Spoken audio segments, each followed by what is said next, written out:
पुष्यमित्र शुंग एक ब्राह्मण था और उसने ऐलान किया था कि जो कोई मुझे बौद्ध भिक्षु और भिक्षुनियों का सर तोड़कर लाकर देगा उसको 100 सोने की मुद्राएं बख्शीश दूंगा। तो ये गौरव की बात है। आपका चैनल मगध चैनल है, ये गौरव की बात है। शशांक नामक ब्राह्मण यहाँ आया और उसने बोधि वृक्ष को उखाड़कर फेंक दिया, ये गौरव की बात है। आपको वीडियो दिखाता हूँ जिसमें ये मैनेजमेंट कमेटी के 40 कर्मचारी में से कोई शर्मा नामक ब्राह्मण है, वो ये बता रहा है कि ये 5 पांडव जो है, दुबे वो ब्राह्मण है, ये जो 5 बुद्ध की प्रतिमाएं हैं ये 5 पांडव है। ये गर्व की बात है, दिक्कत की बात नहीं है। और वो जो शर्मा है, वो शर्मा मुख्य मंदिर में जाकर घंटा बजा रहा है, धूप निकाल रहा है। तो ऐसे महंत के पिछवाड़े लात मारना चाहिए और उन लोगों के ऊपर देशद्रोह का मुकदमा दर्ज करना चाहिए। वो जो भारत के संविधान है उसके साथ तो खिलवाड़ कर ही रहे हैं, मगर ये दुनिया के जो 500 करोड़ बुद्धिस्ट लोग हैं इनके साथ भी धोखाधड़ी की जा रही है। इनके ऊपर मुकदमा दर्ज करना चाहिए। जो कह रहे हैं ये शिव मंदिर है, सभापति कह रहा है, तो ये सीएम जो है ये आरएसएस का गुलाम बना हुआ है। जब सभापति कह रहा है, यहाँ का गवर्नर कह रहा है शिव मंदिर है, तो हम लोग इस देश को और इस देश की पहचान को बचाने के लिए खड़े हैं। और ये जो लोग हैं ये देश की पहचान को मिटाने के लिए काम कर रहे हैं। ये कोई साधारण लड़ाई नहीं है, ये देश की पहचान को बचाने की लड़ाई है। बुद्धा और अशोका इस देश की पहचान है। बुद्धा और अशोका को माइनस करो, मगध की कौन सी पहचान है? जिन ब्राह्मणों ने महाभारत में लिखा मगध में ब्राह्मण को नहीं जाना चाहिए, मगध पापियों का प्रांत है और हर तरह का प्रायश्चित है, मगर ब्राह्मण को मगध में जाने से देहदंड ही प्रायश्चित है। तो ब्राह्मण यहाँ मगध में इस पवित्र धरती पर क्यों है? जो ब्राह्मणों ने अपने पुराणों में, अपने धर्म ग्रंथ में ये लिखा हुआ है कि बुद्ध का चेहरा ही नहीं देखना चाहिए, अगर किसी ने चेहरा देख लिया तो उसको देहदंड ही प्रायश्चित है। तो महंत ब्राह्मण को यहाँ कोई आसपास नदी होगी तो उसको आत्महत्या कर लेना चाहिए उसके धर्म ग्रंथ के आधार पर।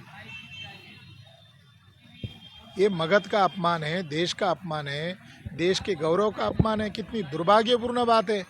देश का सिंबल अशोक राजा का सिंबल है, शेर का सिंबल है। यहाँ आप अंदर जाओ अपना मीडिया को लेकर, यहाँ 84,000 स्तूप बनाए थे, उसमें से एक ये स्तूप है। और यहाँ सम्राट अशोक का एक स्तंभ था जिसके ऊपर हाथी बैठा हुआ है। हाथी यानी बुद्ध। वो हाथी गायब है, उस स्तंभ का टुकड़ा गायब है और वो 1890 में महंत की कोठी में नजर आया।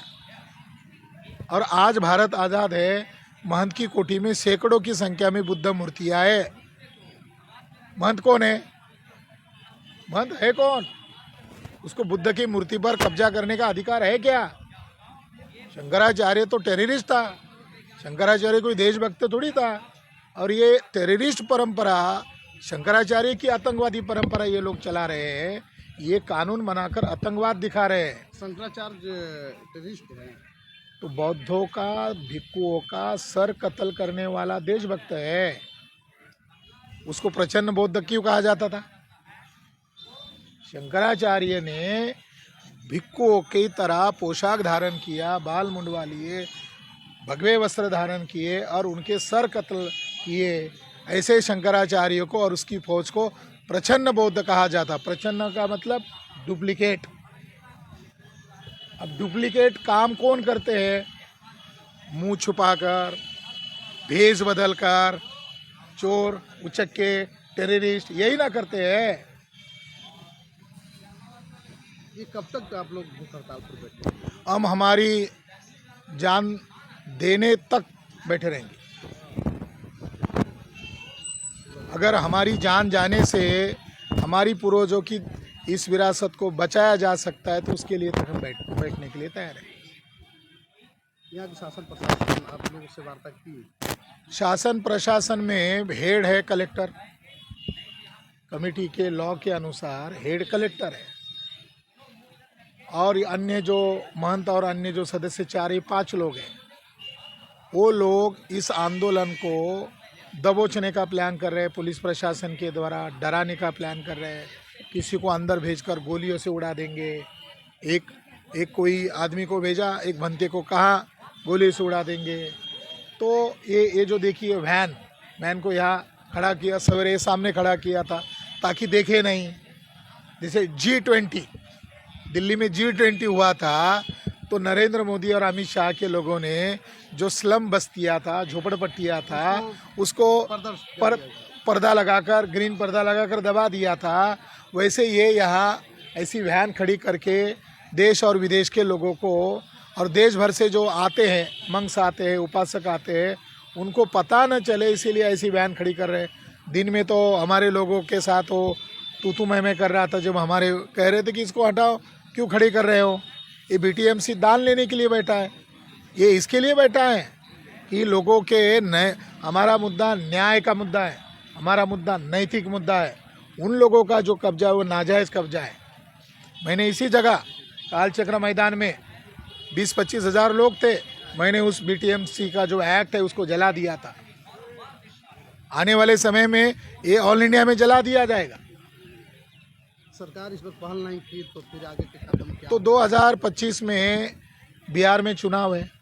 आपके मगध के चैनल के थ्रू मैं बताना चाहता हूँ कि बिहार में नीतीश को हराने का हम प्लान करेंगे। जो सम्राट अशोक का विरोधी है, देखिए उनकी उम्र हो गई है और उन्होंने कुछ अच्छे काम किए, ऐसे बिहार के लोग बताते हैं कि वो बुद्ध धर्म के चाहने वाले हैं। मगर इस उम्र में वो BTMC पर ब्राह्मणों का कब्जा अगर हटाते नहीं हैं तो नीतीश जी के खिलाफ देश और दुनिया में लोग गालियां देंगे कि उनके पास अवसर था, उनके पास पावर था, यहाँ से गए, मुँह छुपा कर गए। 12 तारीख का हमारा आंदोलन था, 13 तारीख को उनको यहाँ आना था, वो यहाँ से मुँह छुपा कर गए। क्या उनको मालूम नहीं है? क्या गुप्तचर विभाग ने जानकारी नहीं इकट्ठा किया? ये इंटरनेशनल स्थान है, क्या यहाँ की जानकारी सचिवालय में नहीं गई है, सेक्रेटरीट में नहीं गई है, सेंट्रल गवर्नमेंट के पास नहीं गई है? तो इसका खामियाजा उनको भुगतना पड़ेगा। इस मौके पर मैं यही कहना चाहता हूँ। अभी आपने कहा कि नीतीश जी को आप हराएंगे, तो फिर जिताएंगे किसको? किस पर भरोसा किया जाए कि कौन न्याय देगा? तो हम जो कह रहे हैं, जिसके पास आज पावर है उसको हराएंगे, ये भी तो बदला है। उसके खिलाफ अभियान चलाएंगे। जितना वो कष्ट दे रहे हैं दुनिया भर के लोगों को, या हॉर्न बजता है, या DJ बजता है, यहाँ आदमी को शिव का चेहरा बनाया जाता है, DJ लाया जाता है, यहाँ बाजा बजा कर लेकर आते हैं। ये भारत का नाक कटवाने का काम BTMC के लोग क्यों कर रहे हैं? कल एक महिला आई बेल्जियम की, वो कह रही है कि मेरी बॉडी को इस तरीके से टच किया गया, मेरे साथ सेक्सुअल हैरेसमेंट किया, और उसने लेटर दिखाया जो सेक्रेटरी है महिला कि मैंने उसको लिखित कंप्लेंट दी है कि मेरे साथ जो एंट्री चेकअप किया जा रहा है। बेल्जियम की महिला वो कह रही कि मेरे साथ अभद्र व्यवहार किया गया और मैंने लिखित में कंप्लेंट करने के बावजूद भी मेरे ऊपर न्याय नहीं किया जा रहा है। वो यहाँ मायूस होकर रोने लगी, हमको लेटर दिया और कहा कि मैं आपको ये मेरा दुख बता रही हूँ।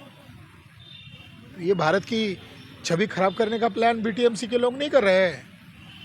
उनका दायित्व था, वो कौन कर्मचारी उनको बुलाते, हाँ इसमें से कौन है, इसमें से कौन है, क्यों आपने ऐसा किया, चाहे नाटक ही क्यों ना हो, उसके सामने वो डराती धमकाती, तो ये माना जाता कि वो फॉरेनर लोग जो बहुत रिस्पेक्ट से यहाँ आते हैं, इस मिट्टी को नमन करने आते हैं, उसको रोकर जाना पड़ा। ये BTMC का ये काली करतूत है। यहाँ एक स्थानिक MLA है दास जी, सतीश दास ने ये जो बुद्धा फेस्टिवल हुआ, यहाँ लाखों रुपए का, करोड़ों रुपए का कैसे घपला किया और BTMC के कार्यालय में बैठकर फर्जी बिल कैसे बनाए, वो ऑन रिकॉर्ड मीडिया के सामने बताया। जब ये जानकारी लीक हो गई तो सेक्रेटरी महोदया उनके ही स्टाफ को धमका रही है कि हमारे ऑफिस का रिकॉर्ड बाहर कैसे लीक हो गया, जबकि उन्होंने जांच करने का आदेश देना चाहिए था सेक्रेटरी होने के नाते।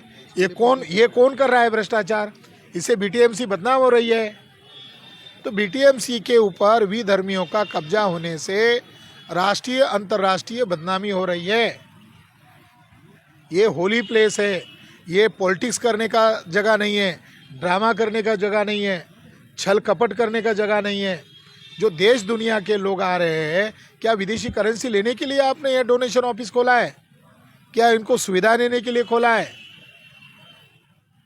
बहुत गंभीर बात है और इस गंभीर बात को लेकर हमें यहाँ मजबूरन बैठना पड़ रहा है। भूख हड़ताल करना, अमरण अनशन करना, और वो भी मंक्स के द्वारा किया जा रहा है। 3-4 मंक्स बेहोश होकर गिर गए। प्रशासन के लोग अनदेखा कर रहे, फोन कर रहे, आए क्या, हंसते हुए। तो ये जो उनका रवैया है, ये रवैया वो एंटी बुद्धिस्ट है ना। बीटीएमसी के जो लोग हैं वो एंटी बुद्धिस्ट लोग हैं। उन्हें बुद्धिज्म से कुछ लेना देना नहीं है, उन्हें पैसे से लेना देना है। परिचय बता दीजिए। मेरा नाम डॉक्टर विलास करात, सनातन धम्म।